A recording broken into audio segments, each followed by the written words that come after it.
Salut les amis, on se retrouve en janvier pour une vidéo de test sur une gamme de crayons qui sort vraiment du lot, qui est hors norme, dont moi personnellement je n'ai pas beaucoup entendu parler. Il s'agit des Koh-i-Noor Magic, qui sont des crayons dits jumbo parce qu'ils sont beaucoup plus gros que la normale. Et j'ai choisi le modèle de 12 crayons plus un mélangeur. Je ne sais absolument pas ce qu'ils valent, j'ai été intriguée et assez impressionnée par la brillance des couleurs et j'aimerais savoir si cette brillance peut être au service de mon travail. Tout simplement.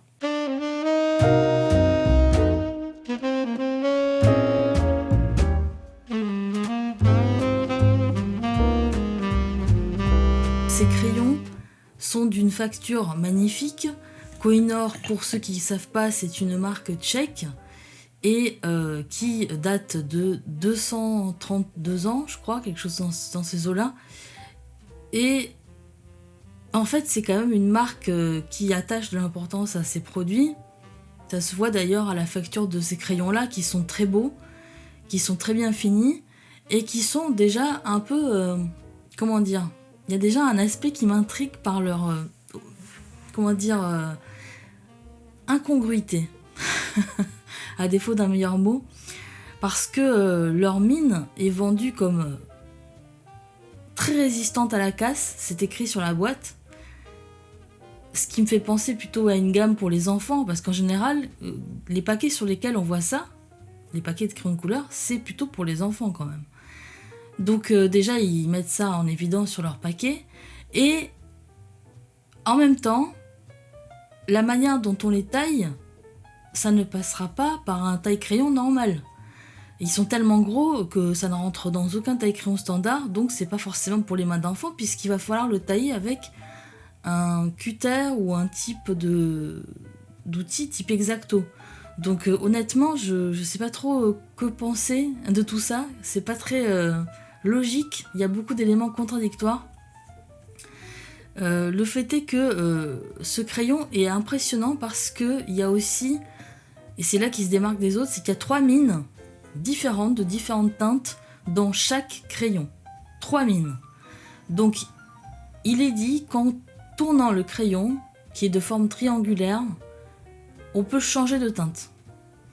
Donc, j'ai fait mon petit nuancier que je vous montre à l'écran. Sur ce nuancier, on peut voir assez rapidement que, même sans vraiment trop tourner la pointe de chaque crayon, j'ai pu quand même obtenir un changement de teinte assez beau qui déjà moi m'a beaucoup plu. Donc là pour l'instant, à l'heure où je vous parle, je n'ai même pas fait un dessin complet avec ces crayons, mais déjà je peux vous dire que en faisant le nuancier, on se rend compte qu'ils ont un vrai intérêt. Et les teintes sont particulièrement éclatantes et ils ont fait en sorte de faire des mariages assez intéressants au niveau des couleurs des mines qu'ils ont mis dans chaque crayon.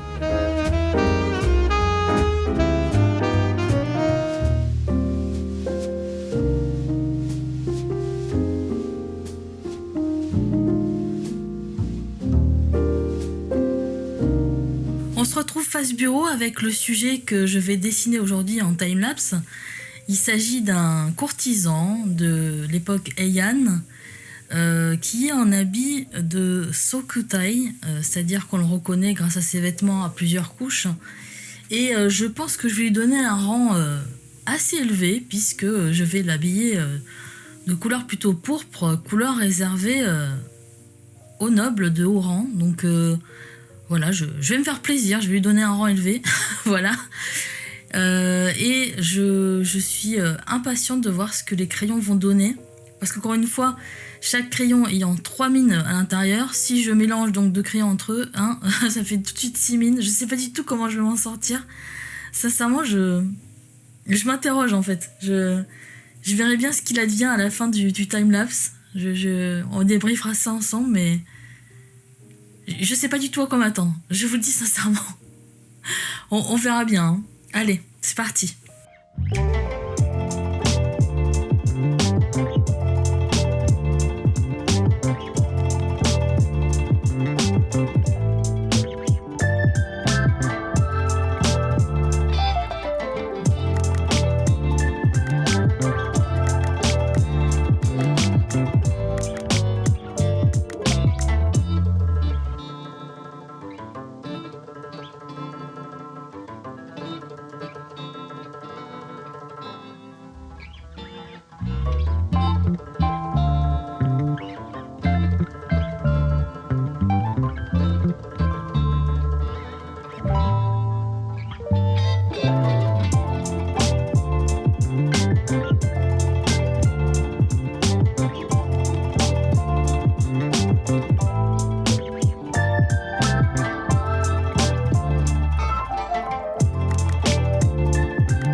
Après des heures de travail, je peux enfin livrer ma conclusion sur le ressenti et sur l'expérience un peu plus réaliste de ces crayons.